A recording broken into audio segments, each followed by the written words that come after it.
system on our beloved planet is an eloquent expression of the universe's astonishing ability to come into perfect balance, and then to do what life is meant to do, to thrive. Thriving is the natural flow of life.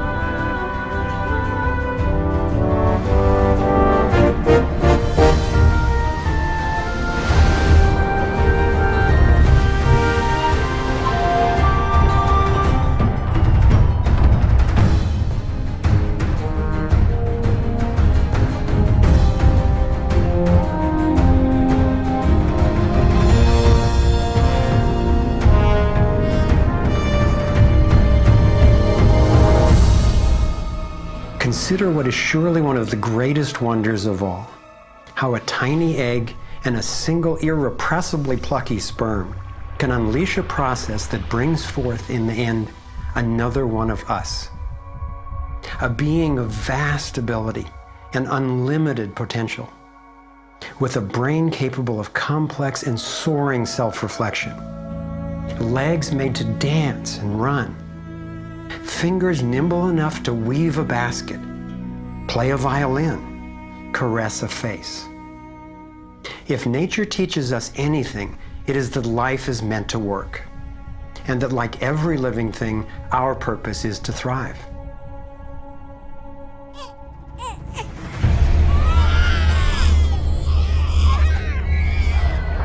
And yet, for the majority of people on the planet, life is not about thriving.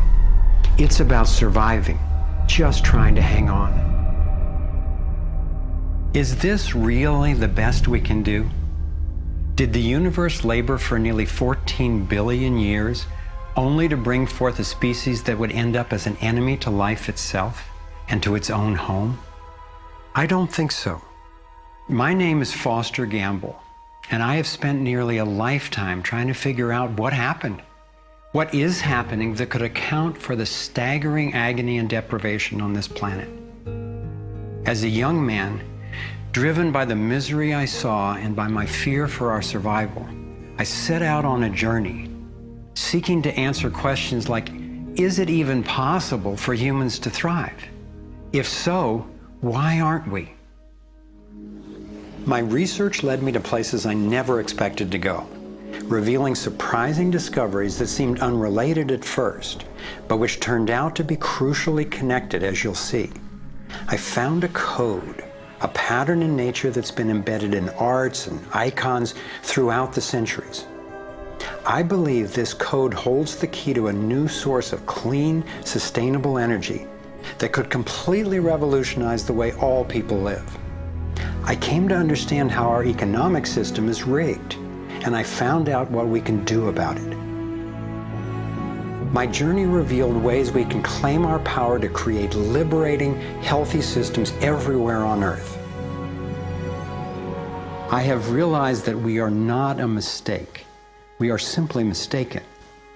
We've been blinded to our brilliance, shorn of our strength, ignorant of our genius, unaware of our true power and magnificence. But all that is about to change. I invite you to share with me the highlights of my unlikely journey. I've created this navigator to take us through time and space. Let me show you around. On this screen, we can access what I call our vitals. It's the critical data we don't get from the corporate media, which in the US has consolidated from 50 companies down to 5 in just over 25 years. We'll use this to check on how we're really doing. The right screen tracks how to chart a healthy, sustainable course for living on planet Earth. I call these the navigating insights.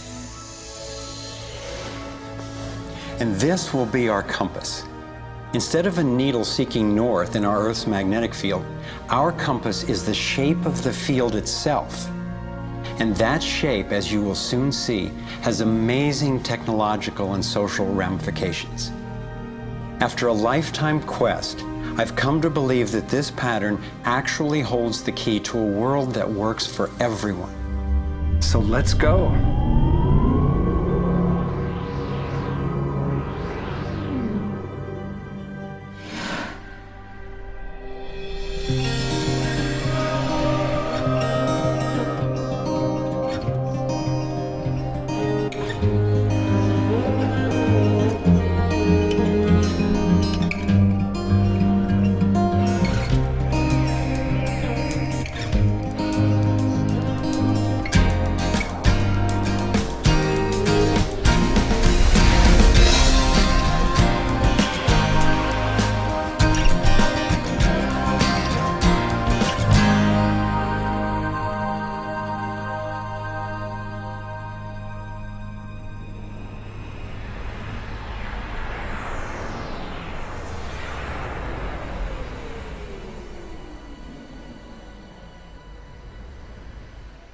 I grew up in a world of privilege and power, attending elite private schools and then Princeton University.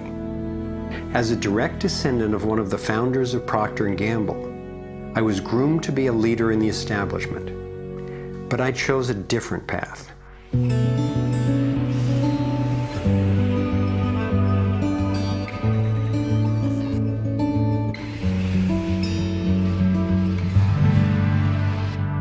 I began to wake up when I was in elementary school.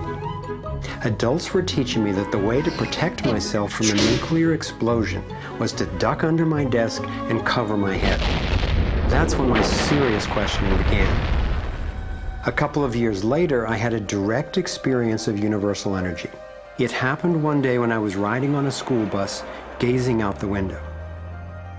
I had a vision of a whirlpool pattern, and I just knew that the flow of energy I was seeing was the same in an atom as in our entire solar system. I felt deeply that I, too, was somehow made of that same pattern. This vision was what originally got me into science, into trying to figure out how the universe works and how we humans fit into the overall pattern of life energy.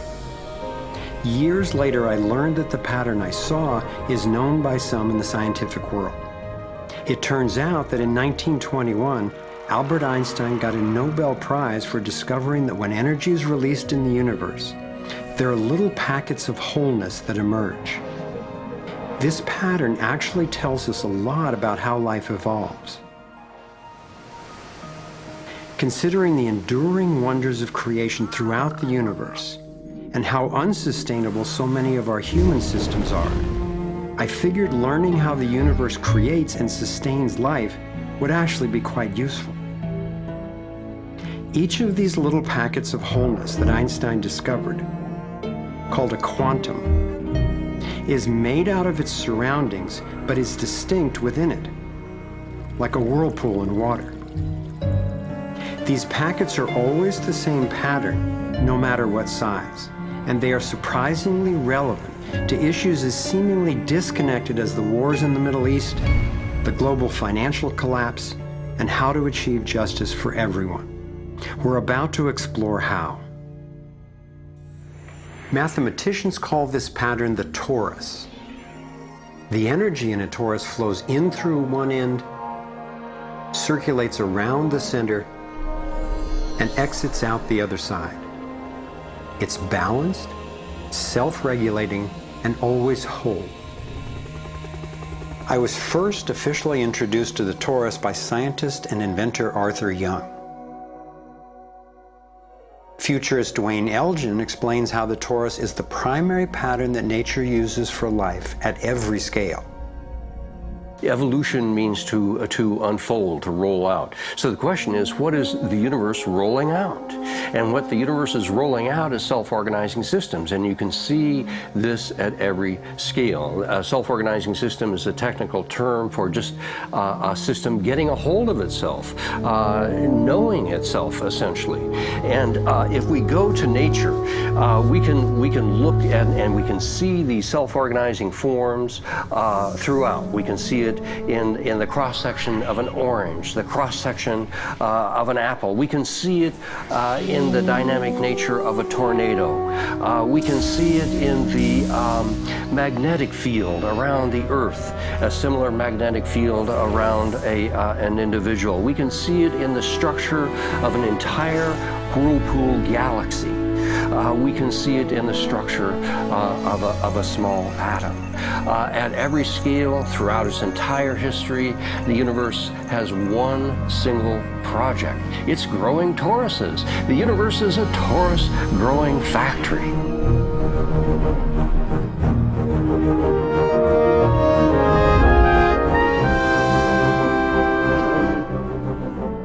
These toroidal dynamics are visible at various scales. One of them is at the galactic level, which are huge spinning structures with billions of stars in it. Looks like typically big arms of galaxies spinning around, and they have vortices that goes from the center out to the edge of the galactic halo that surrounds them. Stars move from this galactic disk out to the halo, down the vortices, and back out again. Stars like Arcturus, for instance, we know have done that path already. That's the appropriate description even for the atmosphere of our planet. The weather goes from the North Pole down to the equator and then back up, from the South Pole up to the equator and then back down. Even the dynamics on the surface of the sun are very similar. Of course, here we're looking at it from an external perspective on a small scale model. When you look at the solar system embedded in the galaxy, embedded in the cluster, embedded in the supercluster, we're traveling in this boundless sea of infinite torus flow.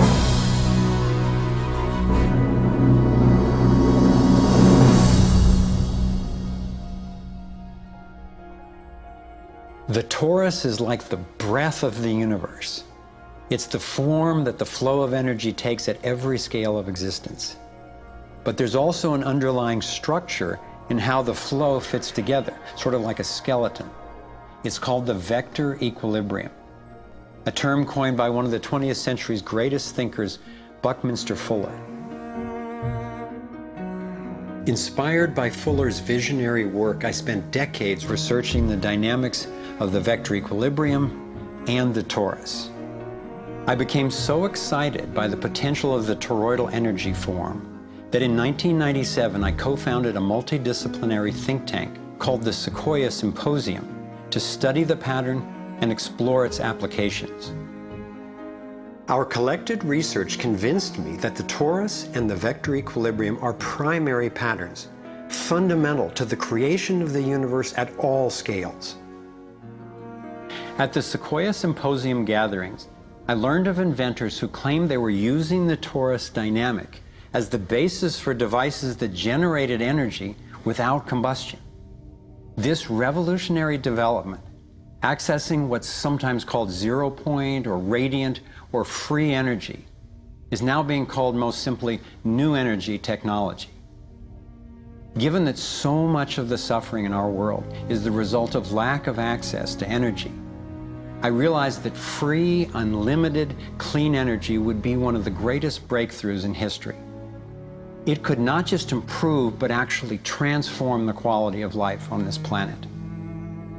So I began to wonder who else knew about this pattern or about this powerful potential energy source. Some of the scientists at the symposium showed me how the torus has been encoded by different cultures for millennia.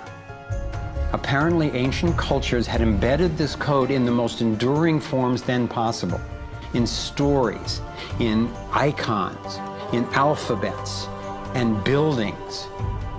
Here we are at one of the world's oldest sacred sites, the Osirian Temple at Abydos, Egypt. Very little writing is found in the Osirian Temple. However, there is one very significant piece of information in that temple. It is a very faint but clear and precise drawing. It's not etched into the rock, it's not carved, it's burnt into the atomic structure of the rock in some extraordinary way. Nassim has decoded the Osirian symbol in 3 dimensions. Since our world is not two-dimensional, it makes sense that codes relaying information about our world also wouldn't be limited to flat designs. His 3-dimensional version of the Osirian symbol starts with the vector equilibrium, a perfectly balanced force field with 12 equal energy lines radiating out. They stabilize its center like the 12 spokes of a wheel. The primary pattern of balanced energy flow around this structure is the torus.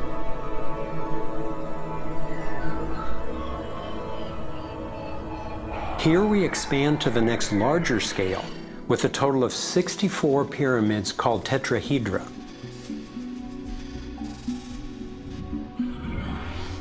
If we then put spheres in representing the toroidal energy field surrounding each of the pyramids, and then we drop away the pyramids,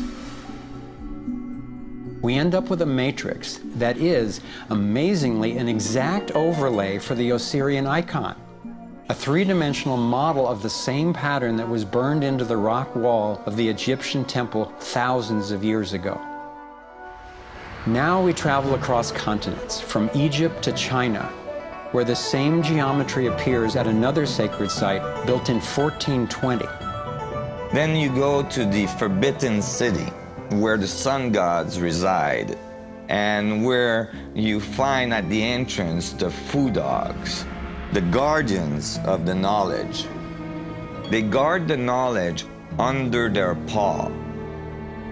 The same geometry of 64 energy units is encoded again. I started wondering, is it just a coincidence that the exact same design appears in significant places on two different continents? But then Nassim showed me that this geometry of 64 is encoded time and again in cultures across the centuries and from all over the world. The Hebrew Kabbalistic tree of life creates the same structure we just saw, with the vector equilibrium again embedded at every level. The ancient Chinese system of wisdom called the I Ching is based on 64 hexagrams, symbols with 6 lines in a set, some continuous, some broken.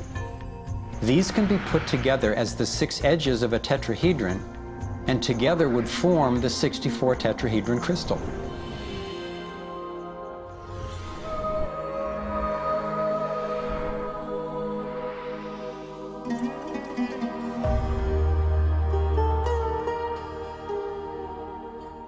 This same pattern shows up in modern scientific research.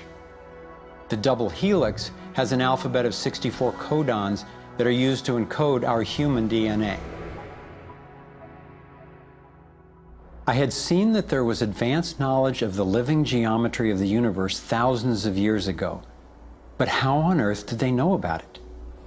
Most of the stories of ancient Egypt and Mayan and Incas talk about sun gods coming to the earth and teaching them engineering and writing and all of their science. I started to wonder if all these sun gods were not advanced civilization coming from another part of our galaxy. These texts and many ancient cultures describe them as coming in flying boats, or in the Vedic tradition, flying machines, and so on. There is many mention of these sun gods coming through time.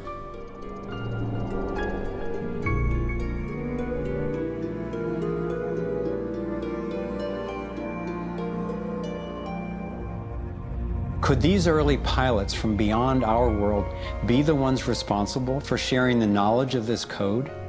Could they actually be tapping its power to propel themselves through the cosmos? This isn't where I thought my research would lead me, and these notions were rocking my world. But Nassim has impressive evidence to back up his theories, and I could see no other rational way advanced math and physics concepts would have been recorded over 3,000 years ago. I sought out one of the most knowledgeable investigators, Dr. Stephen Greer, the founder of the Center for the Study of Extraterrestrial Intelligence. He's conducted hundreds of interviews with top-ranking government and military witnesses. And so when we talk about extraterrestrial intelligence, we're talking about civilizations that have reached the point of being sentient like we are, but whose technologies and perhaps social capabilities are such that they've been able to become interstellar or interplanetary civilizations. And when you look at the fact that the most conservative estimates are in the Milky Way galaxy that there are at least 10,000 Earth-like planets that have intelligent life on them, and that at least half of them are likely to be as advanced or more than ours. It's almost a certainty that there's intelligent life out there that have mastered the laws of the universe beyond what's currently taught at MIT and Caltech to be able to transfer through space-time in real time through vast distances of interstellar space. We have over 4,000 cases where these objects have landed on terra firma and left physical evidence. We have over 3,500 pilot cases. We have hundreds of cases, including ones from the highest ranking investigator at the FAA, John Callahan, and numerous other operators where these objects have been tracked on radar going tens of thousands of miles per hour or dematerializing and then reappearing in another point in the sky. Yes, there have been ET visitation, there have been crashed craft, there have been material and bodies recovered. We have contact with aliens not originating from some foreign country, but from some other solar system. And I have been a party to that. There were documents that I have seen that refer to the Roosevelt having several instances of UFO flyovers, and particularly after they took on board nuclear weapons. Now, my SEAL told me, Jordan, this, what have you got in your log? This never happened. The crew going on duty and the crew coming off duty all saw the UFO just hovering in midair. It was a metallic circular object, and from what I understand, the missiles were all shut down. That means they went dead, and something turned those missiles off. Now, remember, all this stuff is flying at several thousand miles an hour. So this thing fires a beam of light at the warhead, hits it, and then this thing flies up like this. Meanwhile, we're all going like this, fires another beam of light, goes around like this, we're going like this, fires another beam of light, goes down like this, fires another beam of light, and then flies out the way it came in.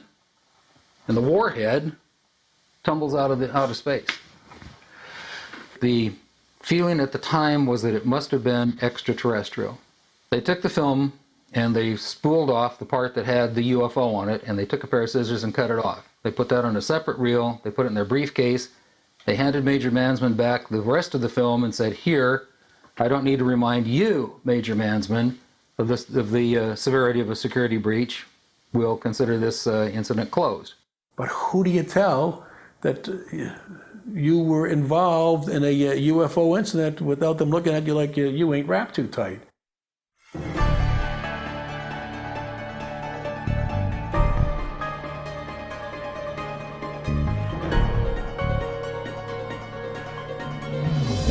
Out of all of the evidence for the existence of UFOs, one extraordinary phenomenon continues to astonish and inspire me. The appearance throughout the world of so-called crop circles. These elaborate designs appear mysteriously swirled into crops of grain in such a way that the stalks are bent over, yet remain alive. More than 5,000 of these patterns have appeared in over 30 countries, most of them in England. The media has led many people, including me at first, to write these crop patterns off as hoaxes, the nighttime work of a few pranksters. Of course, there have been faked versions, but those made by human hands are crude compared to the vast majority of these elegant creations. Could hoaxers have created all 5,000 of these patterns? Could a few people with ropes and boards have created something as complex and beautiful as this one, made in the dead of night in a driving rain and leaving no footprints in the soil? The electromagnetic field over the area where the crop's been laid down to create the image is often electrostatically charged. Some of these areas are littered with strange magnetic particles. One of the most amazing crop designs is not a circle, but a rectangle that seems to be a direct response to a message sent out into space in 1974. The message was a radio signal depicting our planet's location in our solar system and Earth's people, in hopes that it might be received and interpreted by an extraterrestrial intelligence. 27 years later, in 2001, this crop design appeared in England, along with what could be a self-portrait of the sender. This message matches the format of the NASA signal and describes a different solar system from ours, a picture of the sender, non-human DNA, and a microwave antenna they apparently used to communicate, rather than the radio antenna that we used. The antenna symbol had appeared a year earlier in exactly the same field, right next to a working radio wave antenna, like the one NASA used to send out the original signal. NASA continues to officially deny extraterrestrial contact of any kind. And yet, year after year, these spectacular creations appear.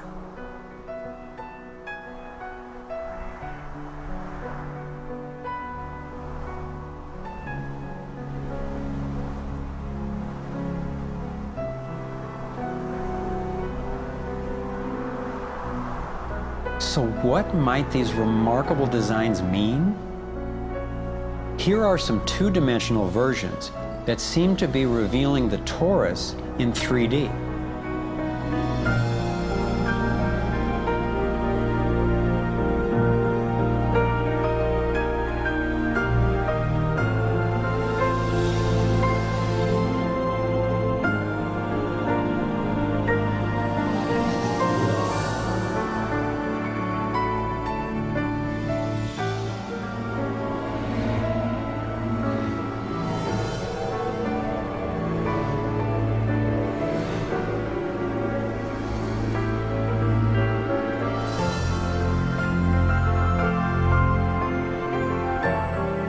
Here is the vector equilibrium.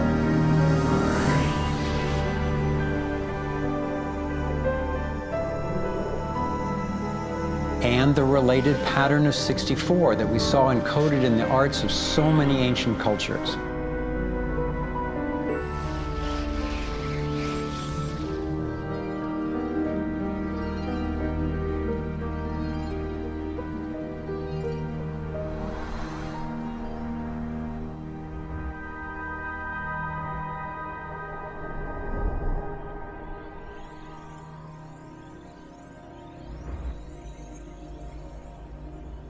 When I saw the coherence between the crop circles and the ancient encodings, I thought regardless of whoever created them and wherever they're from, there must be an important purpose to these designs. They're so coherent. I've come to believe that the pattern of the torus and the vector equilibrium, especially in the form of the 64 tetrahedron crystal, is showing us how energy works in the universe so that we can learn to align with it.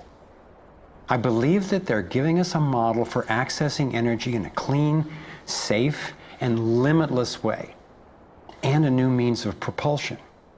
What more important message could there be to get to us, and especially now, from their perspective, as we're beginning to extend our careless reach beyond our planet? I got further confirmation of this notion when I met Dr. Jack Kasher, a former professor of physics at the University of Nebraska, who has also researched UFO phenomena.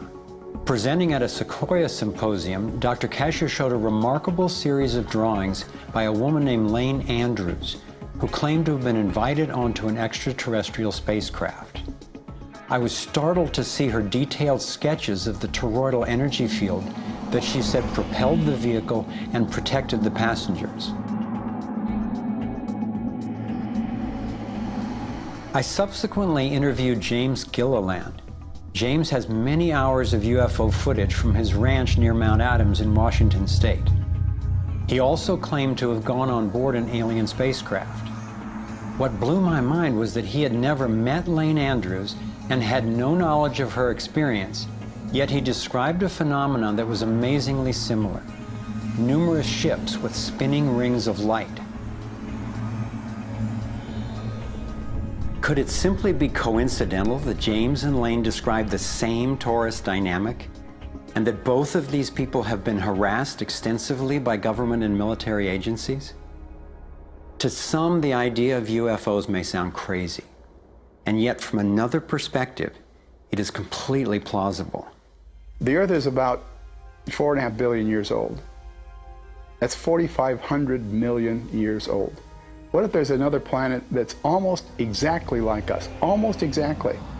4,501 million years old. They're a million years ahead of us. And on a galactic scale, they're almost our twin brothers. So where are we going to be in a million years? We'll have solved all these problems, and there's another way, whether it's wormholes or warping space. There's got to be a way to generate energy so that you can pull it out of the vacuum. And the fact that they're here shows us that they found a way. This is a major shock to the human system that is in process. I understand why people in our generation, people who aspire to positions of political leadership, etc., never dare go near that question, because it's a worldview challenge. It's a fundamental worldview challenge. So here we are, a relatively immature species struggling with possible self-destruction. If aligning with the torus does hold the key to a new form of clean, safe energy access, imagine the implications. This could be the most important technology breakthrough of our times. So who wouldn't want to have an energy source that's unlimited and freely available? That turned out to be a key question. And that's what led me down the next rabbit hole.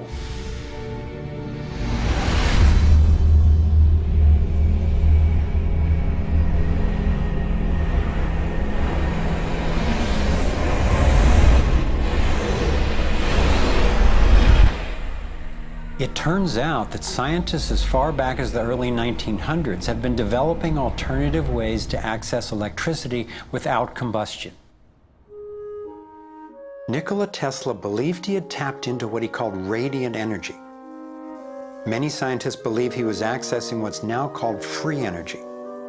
But before Tesla could finish the project, his financier, banker J.P. Morgan, who had a monopoly on the copper used for electrical lines, recognized how Tesla's invention could transmit electricity without wires.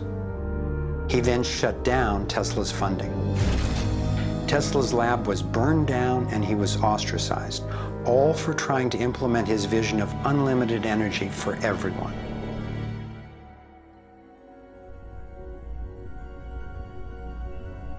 A modern-day inventor, Adam Trombley, was inspired by Tesla's work and by the possibilities of the torus. Trombley built a dynamo, a direct current generator that accessed electrical power right out of the air. We were trying to demonstrate that by mimicking the magnetic field of a planet and rotating this device, we could actually create a dynamo that would work. And in fact, it did work, and it does work. So when we contemplate nature, when we contemplate Jupiter, or we contemplate a dynamo like the Earth rotating in space, we're basically talking about a magnet which is rotating in space. And the lines of flux of the magnet are pouring down and through in this toroidal pattern of the magnetic field. It's also expanding and contracting. It's breathing. It's taking in the energy of space literally and transforming it. Right here in this toroid, we have enough energy to transform the entire Earth. And that's not just a theoretical statement, it's literally true. To contemplate the implications of this means that every single place on Earth suddenly has power. Every single person on Earth suddenly has power. We have universal abundance. Trombley had been invited to demonstrate one of his generators at the United Nations and the U.S. Senate. But these events were undermined by the first Bush administration. Then the device itself was taken in a government raid. Trombley's experience isn't unique. Almost every time I found an inventor with a promising new technology in the field of free energy, he told a similar story of suppression.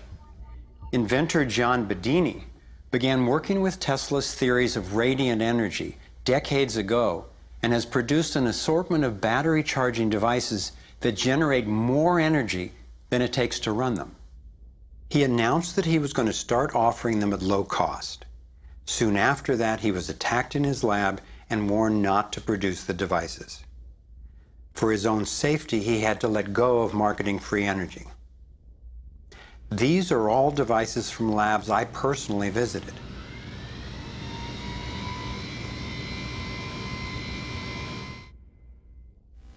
Now,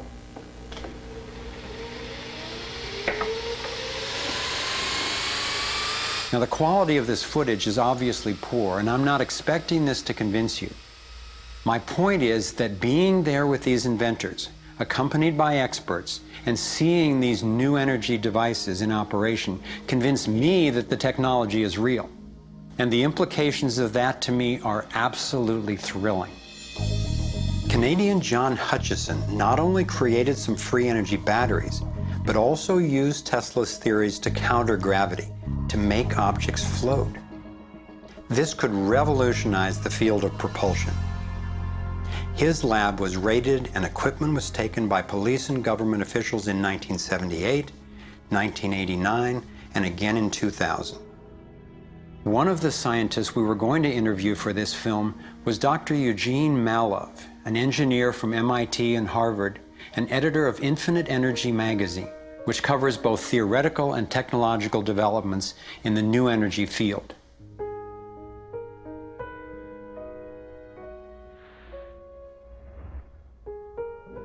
Dr. Malov was mysteriously beaten to death in 2004.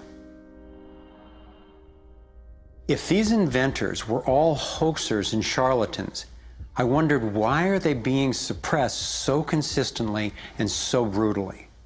I asked free energy inventor Adam Trombley why he thought this technology was being suppressed, and if the UFO phenomenon was related. We've had major military people at great risk to themselves say, yes, these things are real. Why do you think the military-industrial complex doesn't want that statement to be made? Because you start thinking about what kind of technology is behind that. That's the bottom line. The suppression of UFO phenomena is hand in hand with the suppression of so-called free energy. The energy is extracted from the fabric of the space around us, which means it cannot be metered. That is a direct threat to the single largest industry in the world, energy. It's goodbye ExxonMobil, goodbye oil, goodbye coal, goodbye linear transmission of electricity through power lines, all that gone. Unfortunately, it's someone's $200 trillion piggy bank. The proven oil and gas and coal reserves are worth north of $200 trillion.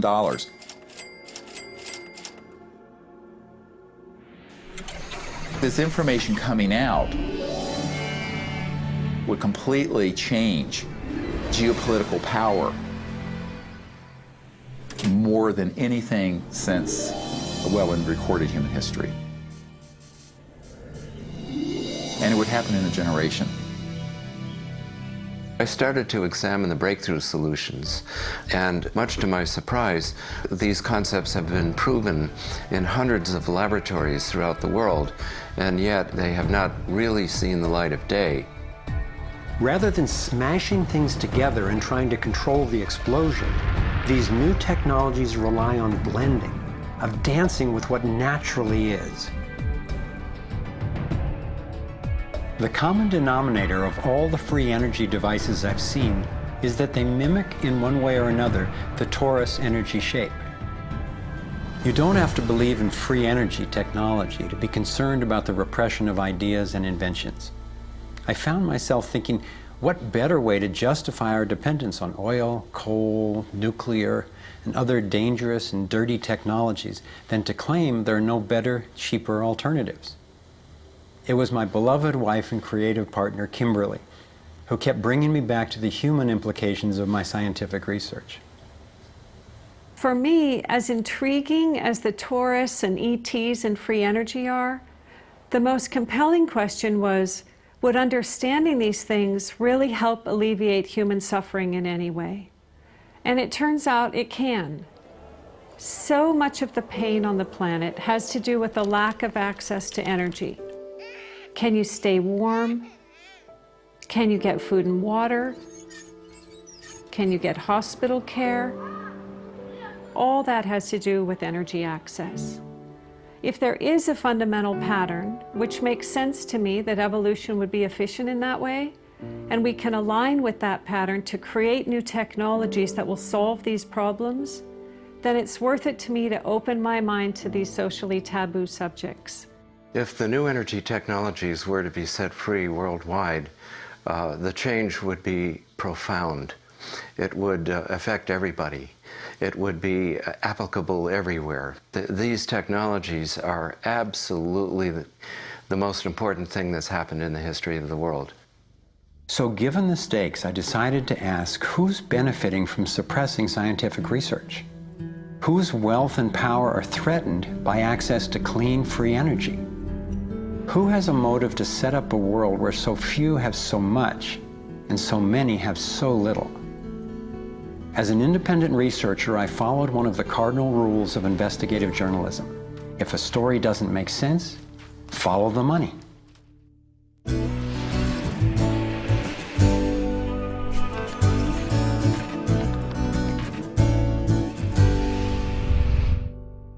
Our being dependent on oil ensures that energy corporations continue to reap phenomenal profits. I see them committing huge resources to undermine energy alternatives, to control global reserves, and to maintain high oil prices. They have enough money and influence to suppress anything that might threaten their monopoly. So who's behind the huge energy corporations? The Rockefellers' oil empire got started in 1870 when John D. Rockefeller founded Standard Oil and became America's first billionaire. Standard Oil has since morphed into ExxonMobil and others. And the Rockefellers control our food as well. They were primarily responsible for the global shift to large-scale petroleum-based agriculture. I remember the so-called Green Revolution of the 1960s and 70s. Like most people, I thought it was a great thing. It was, however, based on the planting of huge plots with a single crop using vast amounts of oil-based fertilizers, herbicides, and pesticides.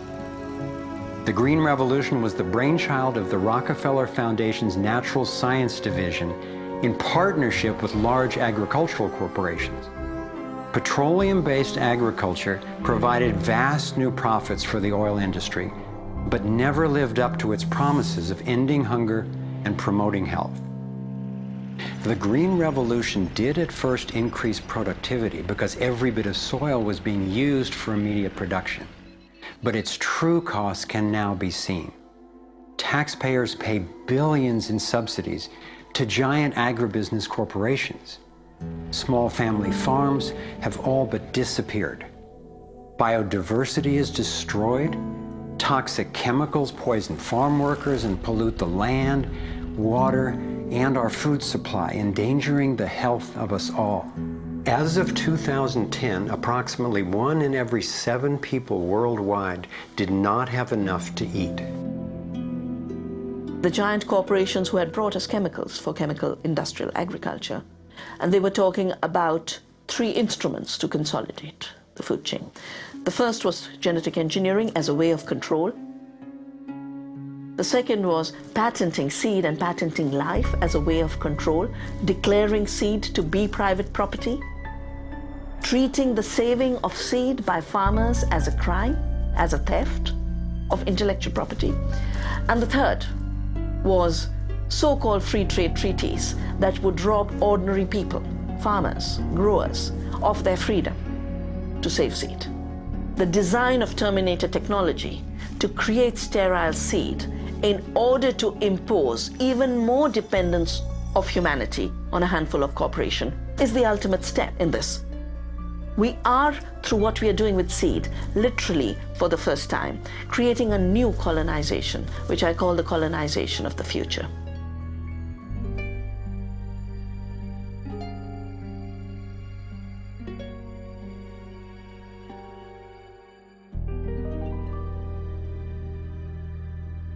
So in 2 crucial areas, energy and food, the same elite banking families and their corporations have taken control, and the consequences have been devastating. For me, it was overwhelming at first to discover such a monopoly of influence, but I knew it was important. Like learning you have a tough but treatable disease. It helps to understand what's causing it and how it operates if the goal is to cure it. So I continued my investigation. If oil and food are controlled by the big banking families, where else does their influence show up? As I followed the money, I began to see this same pattern of control in just about every area of our lives. and I always found the same families in charge, either directly through their banks and corporations or indirectly through their major foundations. Again, it was the Rockefellers who created the National Education Association with help from the Carnegie Foundation and later from the Ford Foundation. What the captains of industry wanted from our schools was an obedient and docile workforce who would be manageable employees and eager consumers. Schools are to establish fixed habits of response to authority. That's why it takes 12 years. You're to respond reflexively when anyone in a position of authority tells you what to do.